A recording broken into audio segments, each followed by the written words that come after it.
Hello good morning दोस्तों, कैसे हैं आप सब। मैं प्रीतम कुमार आप सबों का स्वागत करता हूं अपने YouTube channel Siddharth education point पर। आज का वीडियो 2020 में हुए CHSL एग्ज़ाम से जुड़ा हुआ है और आज का जितने भी क्वेश्चंस होंगे वो सारे CHSL में पूछे गए क्वेश्चंस होंगे। बस आपको ये देखना है कि इसका टेक्निक क्या होना चाहिए, एग्ज़ाम में हमको किस तरह से अप्रोच लेना है और एग्ज़ाम में कैसे कम टाइम में हम सवालों को लेकर के जो है बना सकते हैं और अपना हम जो है मार्क्स स्कोर कर सकते हैं। तो दोस्तों वीडियो को लाइक करें, शेयर करें और अपने दोस्तों तक पहुंचाएं। अच्छा लगे तो आप इसे लाइक कमेंट जरूर करें दोस्तों। तो आइए हम लोग देखते हैं कि पहला क्वेश्चन क्या है। तो ये पहला क्वेश्चन ही आपका ज्योमेट्री से जुड़ा हुआ है। तो आज हम लोग CHSL का सवाल देख रहे हैं 2020 का। तो क्वेश्चन कहता है कि वृत्त के केंद्र से 24 सेंटीमीटर लंबाई वाली जीवा पर, जीवा को अंग्रेजी में हम लोग कॉर्ड बोलते हैं, ठीक है, जीवा पर 5 सेंटीमीटर लंबाई वाला एक लंब माने परपेंडिकुलर लंब खींचा जाता है तो वृत्त का व्यास क्या होगा। देखिए ये सवाल वेरी इंपॉर्टेंट है, इसलिए नहीं कि ये बहुत डिफिकल्ट है, ये सवाल आसान है, बस ये कई बार पूछा गया है। तो बनाने का सबसे सिंपल विधि है कि आप पहले एक वृत्त बनाइए। ये इसका केंद्र हो गया। जीवा कोई भी ऐसी लाइन जो ऐसी सीधी रेखा हो जो परिधि के इस ओर से उस ओर तक टच किया हुआ हो, ठीक है। अब कहता है कि केंद्र से एक इसमें परपेंडिकुलर डालना है जिसकी लंबाई कितनी बोला गया है 5 सेंटीमीटर और ये जीवा कितनी है 24 सेंटीमीटर, ठीक है। तो जब भी आप केंद्र से परपेंडिकुलर डालेंगे तो ये थ्योरम भी है कि इसको 2 बराबर भागों में बांट देगा तो ये 12 और ये 12 हो जाएगा। अगर हम इसको यहाँ से डॉट डॉट करके मिला देते हैं तो आप देखिए केंद्र से कोई भी रेखा खींचते हैं परिधि पे तो वो क्या होती है, त्रिज्या होती है। तो आपको यहाँ पे दिख रहा होगा कि यह एक समकोण त्रिभुज के भांति आकृति बन गया क्योंकि यहाँ पर 90 डिग्री का कोण है। तो ट्रिपलेट के हिसाब से 5, 12 और ये कितना हो जाएगा 13। तो व्यास वो होता है जो कि डबल त्रिज्या होने पर व्यास हो जाएगा। सिंपल रखिए, डबल त्रिज्या होने पर व्यास हो जाएगा। 2 बार त्रिज्या, यहाँ R यहाँ R, 2 R मिला करके त्रिज्या। तो व्यास की लंबाई आप खुद बता सकते हैं कितना हो जाएगा 13 यहाँ और 13 यहाँ, कितनी हो जाएगी 26। यानी त्रिज्या अगर आप निकाल लिए उसका डबल कर दीजिए, आपका व्यास मिल गया, ठीक है। तो ये सवाल बहुत ही ईजी था और ये क्वेश्चन कई बार रिपीटेड है। अभी हम लोग कई क्वेश्चंस को देखेंगे, एग्जाम के पहले हम ईजी क्वेश्चन शुरुआत किए हैं। चलिए आगे बढ़ते हैं नेक्स्ट क्वेश्चन। तो आइए दोस्तों अब अगले सवाल को देखते हैं। अगला क्वेश्चन है जो कि आपका अनुपात से जुड़ा हुआ है। ध्यान रखिएगा कि रेशियो से आपका सवाल पिछले जो आपका। तो आइए दोस्तों अगले क्वेश्चन को देखते हैं। ये सवाल आपका रेशियो से जुड़ा हुआ है और रेशियो से सवाल SSC हर एग्जाम में एक न एक पूछती है। तो सवाल कहता है कि 4:7 के प्रत्येक पद में कितना जोड़ दिया जाए कि अनुपात 2:3 हो जाए। देखिए इसको बनाने के कई तरीके हैं, या तो आप x मान सकते हैं या फिर अनुपात में जो है आप कंपैरिजन करके बना सकते हैं। कई ट्रिक आप सीखे होंगे, या फिर हम अनुपात से वीडियो बनाए हैं तो उसका कंपैरिजन का विधि भी सिखाए हुए हैं। लेकिन यहाँ पर हमको लगता है कि एग्ज़ाम में कुछ अप्रोच ऐसा होना चाहिए कि हम बाय ऑप्शन ही चेक कर लें, टाइम थोड़ा सा और कम लगेगा। कैसे देखते हैं, देखिए 4:7 है, करना कितना है इसको 2:3। एकदम ध्यान से समझिएगा। इसका मतलब कि इस वाले मान को हमको 3 से कटने वाला बनाना है।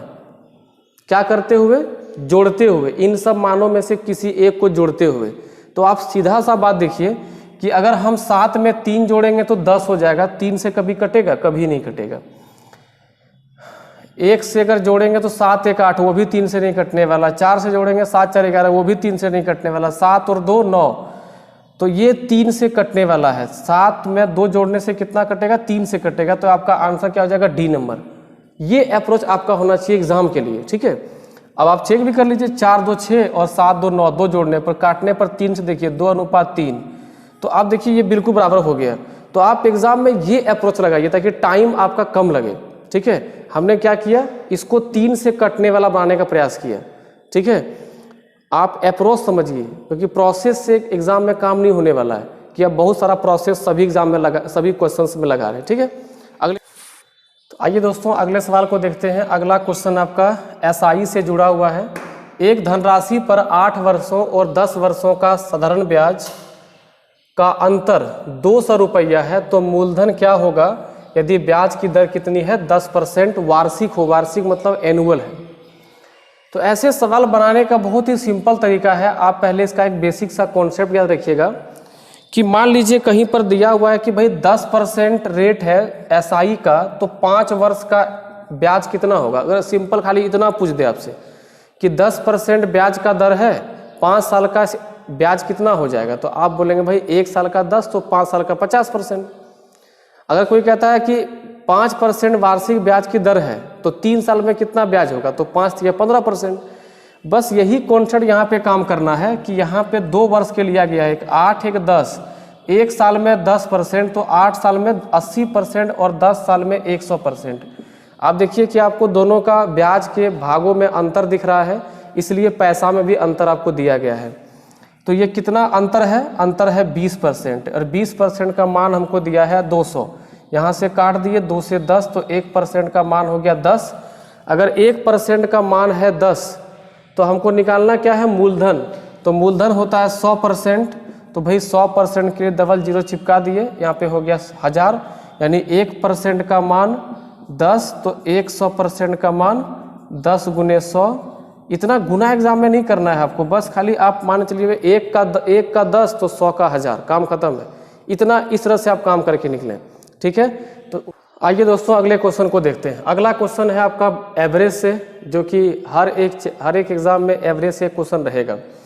क्वेश्चन कहता है कि एक बल्लेबाज अपनी 11वीं पारी में 77 रन बनाता है और औसत रन 3 बढ़ जाता है, तो 11वीं पारी के बाद औसत क्या है। देखिए कॉन्सेप्ट समझाने का तो इसमें बहुत कुछ चीज़ें हैं, लेकिन हम चाहें कि एग्जाम अप्रोच से देखिए बहुत ही शॉर्ट में बना के निकलिए। जब भी ऐसा सवाल दिया रहे तो जो आपका रन बनाया गया है 11वीं पारी में उसको ले लीजिए। अगर एवरेज बढ़ रहा है तो घटाना है, एवरेज अगर घट रहा होता तो हम जोड़ते। ध्यान रखिएगा यहाँ क्या है, एवरेज क्या है, एवरेज 3 रन बढ़ जाता है तो घटा देना है, और घटाना क्या है तो 3 जो बढ़ा है कितने 11वीं से पीछे कितना पारी खेला होगा, वो 10 पारी खेल गया होगा। 77 माइनस 30 बराबर 47, ये आपका आंसर है सी नंबर। बस यही करना है आपको एग्जाम में, ठीक है। हमें ध्यान रखना है कि जब भी ऐसा सवाल दिया रहे, अगर 11वीं पारी है तो पीछे 10 पारी खेल गया होगा, 15वीं पारी है तो पीछे 14 पारी खेल गया होगा, और अगर औसत में बढ़ा रहा है तो हमको घटाना है, और अगर औसत में घटा रहा है तो हमको जोड़ना है, ठीक है। अगला क्वेश्चन। तो दोस्तों आइए अब अगला सवाल देखते हैं। अगला क्वेश्चन बहुत ही छोटा सा चैप्टर से उठाया गया है। ये सवाल है आपका नंबर सिस्टम का, या तो किसी जगह पे ये सवाल आपका जो है सिंप्लीफिकेशन में भी डाल दिया जाता है, तो उससे कोई दिक्कत नहीं। बस देखिए सवाल किस ढंग से पूछा गया है। ये सवाल आप चाहें तो डायरेक्ट भी आंसर कर सकते हैं, और चाहें तो एक स्टेप काम करके भी इसका आंसर कर सकते हैं। पहले आप स्टेप समझ लीजिए, पहला स्टेप क्या होना चाहिए। देखिए जब भी ऐसा सवाल दिया गया है तो आप इसमें सबसे मिनिमम वाला जो पावर है वो कॉमन कर लेंगे, क्योंकि 81 कम से कम सब में है, ठीक है। तो यहाँ पे 1 बच जाएगा, सब तो निकल ही गया। यहाँ पर 1 तो 7 बचेगा, क्योंकि 81 तो बाहर आ गया है, 1 7 बचा। यहाँ पे 7 पे पावर 2 बचाने की 49, 7 पे 81, और यहाँ जाएगा कितना 8 9 8 17 यानी कि 57। तो इस हिसाब से जो देख रहे हैं कि ये जो पूरा संख्या जो मिलने वाला है, ये 7 के पावर से 57 का गुना करके मिलने वाला है, या तो 57 से इसको गुना करके एक संख्या मिलने वाली है। तो आप देख रहे हैं कि आपको खाली चेक करना कि इनमें से कौन संख्या काट देगी। खाली आप देखो कि 57 से कौन कटने वाला है, तो 57 से कटने वाला है आपका 7 बार में 399। बस आपको सीधा आंसर मार देना है कि 399 वो संख्या है जो इसको पूरी तरह से काट सकती है। तो आइए दोस्तों आपके सामने है लाभ हानि का एक सवाल। बहुत ही इजी क्वेश्चन है कि सोहन एक प्लॉट 15% हानि पर 2,55,000 रुपये में बेचता है, तो 10% लाभ कमाने के लिए उसे कितना में बेचना चाहिए था। जब भी ऐसा सवाल आए, देखिए कुछ ऐसे टॉपिक होते हैं जिसमें कि ट्रिक आपको याद रखने चाहिए। तो क्या होता है कि एग्जाम में आपको देखिए ये सवाल बनाएगा सब कोई, लेकिन डिपेंड करता है कि कौन कितना तेज बना के निकलेगा। तो ऐसे सवालों में आप एक ट्रिक याद रखिए, बस मैं जो बोलता हूँ उसको ध्यान से सुनिएगा। जितना भी रुपया दिया हुआ है उसको आप लिख लीजिए, लिख लिए। जितना लाभ हानि चाहिए वो ऊपर रखना है। ध्यान रखिए, जितना लाभ हानि चाहिए वो ऊपर रखना है। तो इसमें लाभ चाहिए कि हानि चाहिए? ये लाभ, देखिए लाभ चाहिए, इसमें लाभ कमाना है इसको। तो लाभ कमाना है तो 100 प्लस में लिखेंगे, 100 प्लस 10 कर दिए, 110 हो गया। और पहले क्या हुआ है, लाभ की हानि, पहले हानि हुआ है, उसको 100 में घटा के लिख लो 85। अब देखिए 85 से काटिएगा तो पूरी 3 बार में कट जाएगा, यहाँ आ जाएगा 3000। 3 गुने 11 33 हो गया और 4 ठो 0। इसका मतलब कि इसका आंसर होगा 3,30,000। बस खट से आंसर आ गया आपका। ठीक है, बस यही करना है आपको एग्जाम में। सवाल बहुत डिफिकल्ट नहीं पूछे जा रहे हैं एलडीसी में, क्वेश्चन का लेवल मीडियम रखा जा रहा है। बस आप खाली ये देखिए कि आपको टाइम कैसे बचाना है। और मैं अभी लगातार आपके लिए जो है 10 से 15 दिनों तक लगातार आपके लिए प्रैक्टिस सेट लेके आता रहूँगा, 20 का 19 का, ताकि आपको एक ओवरव्यू रहे कि किस तरह का सवाल आपको आ सकता है, कैसा अप्रोच आपका होना चाहिए। क्वेश्चन कहता है कि एक दुकानदार अपने सामानों पर क्रय मूल्य से 30% अधिक अंकित करता है, फिर वह इन सामानों को 35% छूट पर बेचता है, तो हानि प्रतिशत क्या होगा या फिर ज्ञात करें। ऐसा सवाल बनाने के कई तरीके, एक तो कॉन्सेप्चुअल तरीके से भी आप बना सकते हैं, पूरा प्रोसेस से भी, वो भी कम समय में ही बन जाएगा। लेकिन एक सबसे बेटर तरीका क्या है कि एक फार्मूला होता plus minus A plus minus B plus minus A B बटा 100। देखिए यहाँ पर ए और बी क्या है, दो अलग अलग प्रतिशत के मान है। प्लस मतलब बढ़ना, माइनस मतलब घटना। ठीक है तो सबसे पहले क्या हुआ है, बढ़ा गया है बढ़ाया गया है, तो 30% आप लिखेंगे प्लस में। उसके बाद क्या किया गया, छूट दिया गया। तो छूट मतलब होता है घटाना, डिस्काउंट में क्या होता है, कम करना होता है ना। तो यहाँ लिखेंगे -35। यहाँ का जो चिन्ह होगा, ध्यान देखिएगा, यहाँ का चिन्ह होगा इन दोनों को गुना करके, तो प्लस माइनस माइनस ए इंटू बी, तो 35 गुने 30 या 30 गुने 35 बटे 100। यहाँ से काट दिए, 30 में गया 35 तो -5 हुआ, और यहाँ माइनस हो जाएगा 35 दिया 105। 105 को आप 10 से भाग करेंगे 10.5, तो -5 और माइनस 10.5 तो -15.5। माइनस का मतलब यहाँ पे हो गया हानि, जो कि आपका ऑप्शन नंबर डी में दिया हुआ है, हानि ही पूछा गया है। तो इस तरह के सवालों को आप ऐसे बनाएं, बहुत ही इजी तरीके से बनाइए ताकि टाइम कम लगे। ठीक है, कॉन्सेप्चुअल में थोड़ा सा समय लग सकता है।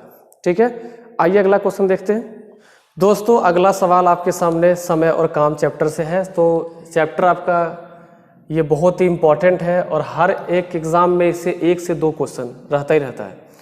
तो आप देखिए कि x और y किसी काम को साथ में 15 डेज में पूरा कर सकता है, जबकि y अकेला 40 डेज में पूरा करता है। तो x अकेला कितने दिन में करेगा। बहुत ही सिंपल तरीका है इसका, आप ऐसे बनाइए इसको कि x प्लस y दोनों एक साथ में है और यहाँ y अकेला है, एक साथ में लेता है 15 डेज और y अकेले ले रहा है 40 दिन। ध्यान दीजिएगा इन दोनों का एलसीएम, तो कौन ऐसा संख्या लें कि जो कि दोनों से कट जाए। 40 दूनी 80 नहीं कटेगा, 40 तिया 120, बड़े वाले के गुणे में ही लेना है ताकि फट से आपका एलसीएम मिल जाए। 120 दोनों से कट जाएगा, इसका मतलब कि 120 टोटल काम है। आप यहाँ पे काम नहीं, उसको आप कोई वस्तु बना लीजिए, आसान हो जाएगा। कि 120 सेब खाने हैं, तो ए बी कहता है कि हम 15 डेज में खा जाएंगे, मतलब एक दिन में ये लोग 8 सेब खाएगा, और ये बंदा एक दिन में जो है वो 3 ही सेब खा रहा है। ठीक है, अब आप खुद सोचो कि एक दिन में किया गया काम ही क्या कैपेसिटी होता है। तो एक्स वाई मिल करके 8 सेब खा रहे हैं, 8 काम कर रहा है, और वाई अकेला 3 ही काम कर रहा है। तो भाई एक्स एक दिन में 5 काम कर रहा होगा, है ना। 8 में से वाई का निकाल दिए हम 3, तो कितना बचा एक्स का 5।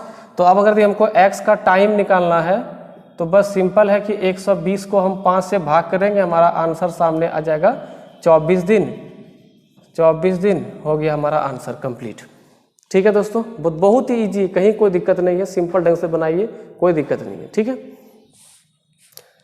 तो दोस्तों अगला सवाल जो है आपका ट्रिगोनोमेट्री से है, और ट्रिगो से आपका जो एलडीसी का एग्ज़ाम होता है, सीएचएसएल जो एग्ज़ाम होगा उसमें 2 से 3 क्वेश्चन रहेंगे। तो मैं प्रयास करूँगा हर एक दिन आपको 1-2 क्वेश्चन 2-3 क्वेश्चन करवाते चले जाऊँ, ताकि आपका प्रैक्टिस ठीक रहे। और क्वेश्चन इजी पूछता, देखिए यहाँ पे पूरा वैल्यू बेस्ड क्वेश्चन पूछ दिया है। तो आप एक काम कीजिएगा कि आपको वैल्यू बिल्कुल याद होना चाहिए कि साइन 30 कितना होता है, कॉस 30 कितना होता है, सेक 30 कितना होता है, टेन 60 कितना होता है, ये सब मान आपको पता होना चाहिए। जैसे यहाँ देखिए, तो कॉस 30 का मान √3/2, और साइन 30 का मान तो साइन 30 का मान हाफ होता है, आपको पता है, तो साइन 30 का मान हाफ हो गया। साइन 60 का मान, तो साइन 60 का मान वही होता है जो कॉस 30 का होता है, तो साइन 60 का मान √3/2 और कॉस 60 का मान हो जाएगा आपका जो है 1/2, सॉरी यहाँ प्लस हो जाएगा। अब तो आपको अब देखिए इसमें करना क्या है कि नीचे जैसे 2 कॉमन है तो √3 - 1/2, यहाँ पर √3 + 1/2, ये तो खत्म हो गया। तो अब देखिए रूट में मान आ गया, तो इसका आप हर का परिमेयकरण कर दें, तो हर का परिमेयकरण आपको आता है कि इस हिसाब से जो है आप करते हैं। इसमें जो है नीचे जो आपका हर होता है उसी के मान का आप उल्टा ले लेते हैं और दोनों और जो है गुना करते हैं ऊपर नीचे।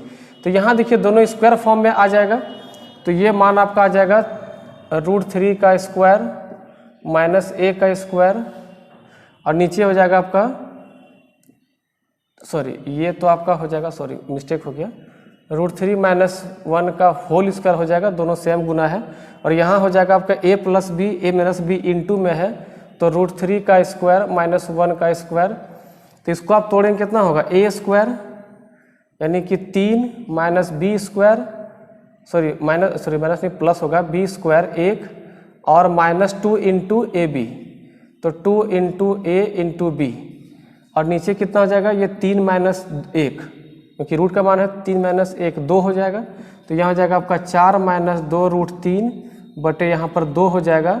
तो यहाँ से देखिए 2 कॉमन कर लेंगे हम, तो ये यहाँ ले देते हैं, यहाँ पे 2 कॉमन कर लेंगे तो हो जाएगा 2 - √3/2, यहाँ 2 कट गया तो 2 - √3, 2 - √3 इसका आंसर हो जाएगा। बस केवल कैलकुलेशन है, कोई खास नहीं है, तो आप आराम से इसको बना सकते थे।